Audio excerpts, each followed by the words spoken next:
4-4-2 losango, 4-4-2 diamante, 4-3-1-2 ou ainda 4-1-2-1-2. Não importa qual nome você dá a esse sistema tático, que cada vez mais perde espaço na preferência dos treinadores de todo o mundo. Por que isso acontece? Essa é a pauta do nosso vídeo de hoje.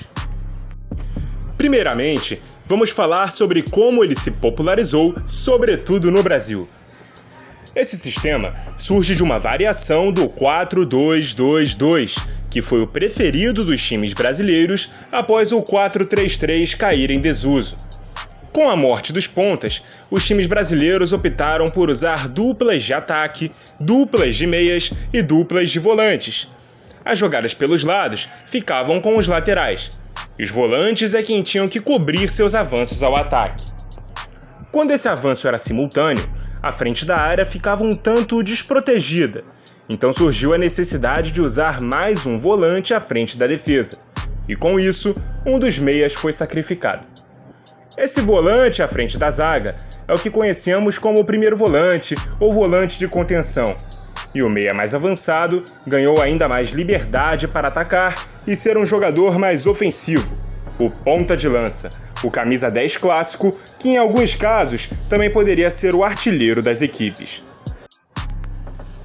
Mas quais eram as vantagens de se jogar nesse sistema?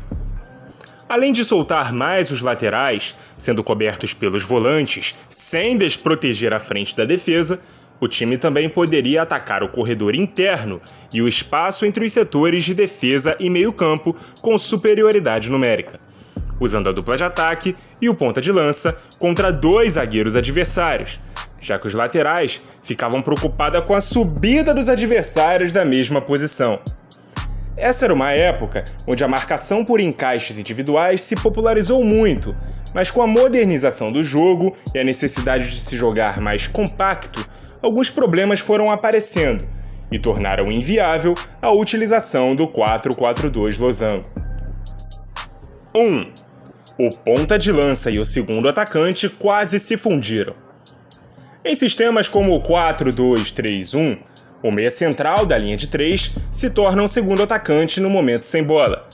Até porque o 4-2-3-1 é uma variação do 4-4-2 em duas linhas de 4, recuando um dos atacantes para que ele flutuasse nas costas do centroavante.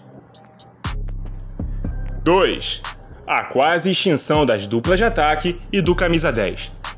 Além do 4-2-3-1, outros sistemas muito utilizados hoje em dia são o 4-3-3, o 3-4-3, o 4-1-4-1 e o 5-4-1. Estes dois últimos como variações defensivas dos dois primeiros, respectivamente, e todos eles têm características em comum.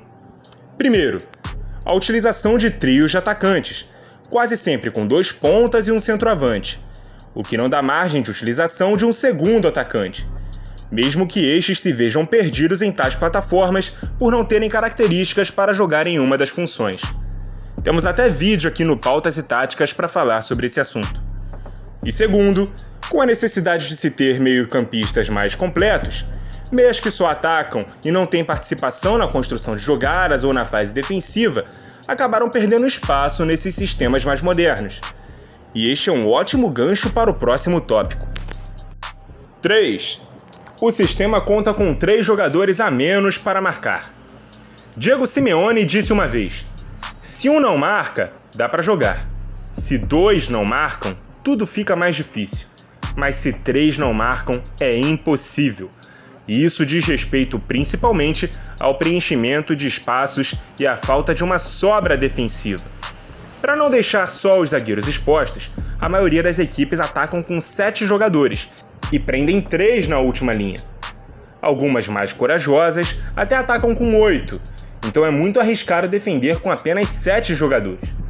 Ou esses jogadores estarão em igualdade ou em inferioridade em relação ao adversário. Além disso, o time fica muito frágil nas viradas de jogo. Se a linha de 3 do meio balança para um dos lados, a inversão deixa um lateral exposto no 1 contra 1, ou até no 2 contra 1 sem o auxílio de outro jogador na sua frente. Normalmente, o ponta de lança não tem poder de contenção bastante para se juntar ao volante do centro na marcação, e o deslocamento desse meia para a extremidade de uma linha de 4 é muito demorado para a dinâmica do jogo atual. 4. A ausência de pontas exige muito dos laterais. Esses jogadores ficam sendo praticamente as únicas opções de jogadas pelos lados, e nunca podemos nos esquecer que os laterais são peças da linha de defesa. Quando eles vão até a linha de fundo adversária, é preciso que voltem para suas posições na perda de posse, o que demanda um preparo físico muito grande e muita velocidade para recompor. E por mais que volantes fiquem responsáveis por fazer suas coberturas, em tempos de transições rápidas, pode não haver tempo para que essa recomposição seja possível. No entanto, existem algumas possíveis saídas para que ainda seja possível usar o 4-4-2 losango nos dias de hoje. A Juventus de 2014 e 2015, por exemplo, abria Marquísio e Pogba dos vértices laterais do losango para a extremidade da segunda linha. Vidal saía da posição de camisa 10 para se juntar a Pirlo na dupla central de volante. Outro exemplo é o Botafogo de 2016. Bruno Silva abria da posição de segundo homem de meio para um winger pelo lado direito. Rodrigo Lindoso ocupava com Ayrton a dupla de volantes. E Pimpão saía da dupla de ataque, recuando para a segunda linha pela esquerda. Nestes dois exemplos, o 4-4-2 losango é utilizado na fase ofensiva e a variação para o 4-4-2 em duas linhas é usada na fase defensiva. Uma situação um pouco mais complexa e sem precedentes, para dar como exemplo, é a seguinte. De um lado, o lateral pode subir para a segunda linha, o zagueiro abrir para cobrir este avanço do lateral, e o volante central recua para fazer as vezes do zagueiro.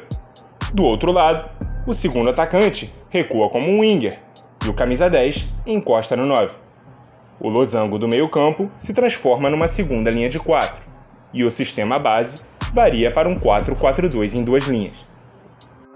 Já ofensivamente, é possível vermos o desenho aparecer como variação do 4-3-3 com um falso 9, como no Barcelona de 2010-2011 e no Liverpool de 2018-2019.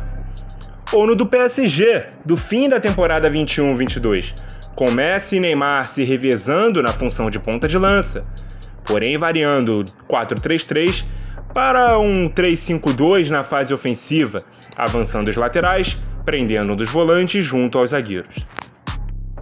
É isso, galera! É muito complexa a utilização do 4-4-2 losango atualmente, já que ele demanda uma série de compensações táticas e especificidade na escolha das funções dos jogadores para dar certo. E em sua forma clássica, não é mais uma ideia viável.